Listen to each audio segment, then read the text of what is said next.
नमस्कार दोस्तों, यह डिक्टेशन 80 शब्द प्रति मिनट का होगा, जो कि 400 शब्दों का रहेगा। 5 मिनट तक बोला जाएगा। 10 सेकंड बाद स्टार्ट किया जाएगा।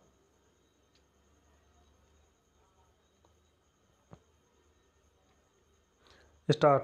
उपाध्यक्ष महोदय, उसमें हमने साफ साफ कहा था कि जो गरीब वर्ग है, जिसकी गरीबी के बारे में सभी जानते हैं, उसको देश की आमदनी का जो औसत है वह अवश्य ही मिल जाएगा और इस दिशा में हमारा प्रयत्न जारी रहे।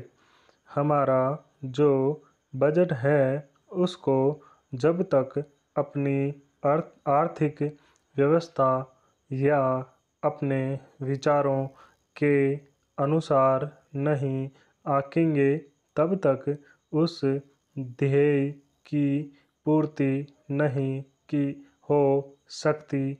यदि इस दृष्टि से अपने बजट को देखते हैं तो हम इसे न अधिक और न कम नंबर दे सकते हैं।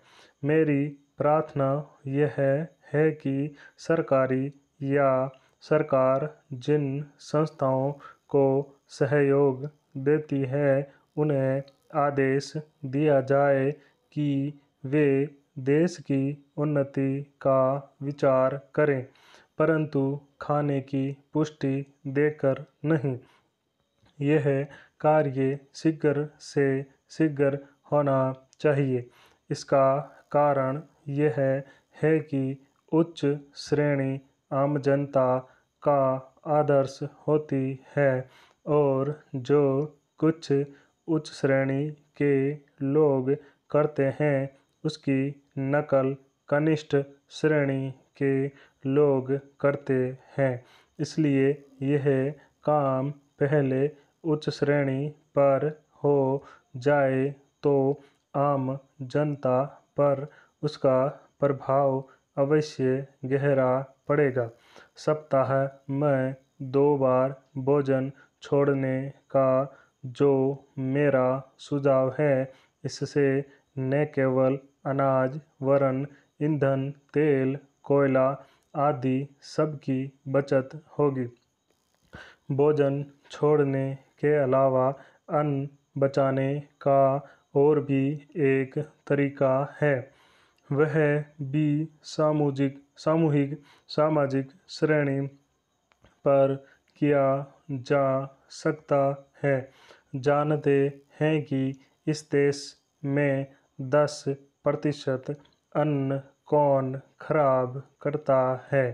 कीड़े, पंछी, बंदर और बोरियां ठीक न होने से अनाज गिर जाता है और मिट्टी में मिल जाता है। यह विचारणीय है। इस प्रकार 80 लाख टन बर्बाद होने वाले अन्न को बचाया जाए तो भारतवर्ष को किसी भी देश से अन्न की भिक्षा मांगने की आवश्यकता नहीं पड़ेगी। श्रीमान, यह अपराध कबूतरों, बंदरों, कीड़ों आदि का नहीं है। यह अवश्य ही हमारा अपराध है। आज तक विदेशों से हमको अनाज मिलता रहा है, इसलिए हम लापरवाह थे, इसलिए अनाज का विनाश होता रहा। परंतु अकाल पड़ेगा जैसा कि इस वर्ष पड़ा है, तभी हम जागे तो यह ठीक नहीं है। हमें अन्न के नाश को रोकने की सतत कोशिश करनी चाहिए। इसकी बचत करना हमारा परम कर्तव्य है। यह काम हर किसान, बच्चा और युवक कर सकता है और उन्हें करना चाहिए। अन्न बचाने की समस्या केवल कानून के जरिए हल नहीं होगी। यह बात भी सामाजिक चेतना पर निर्भर है। स्टॉप।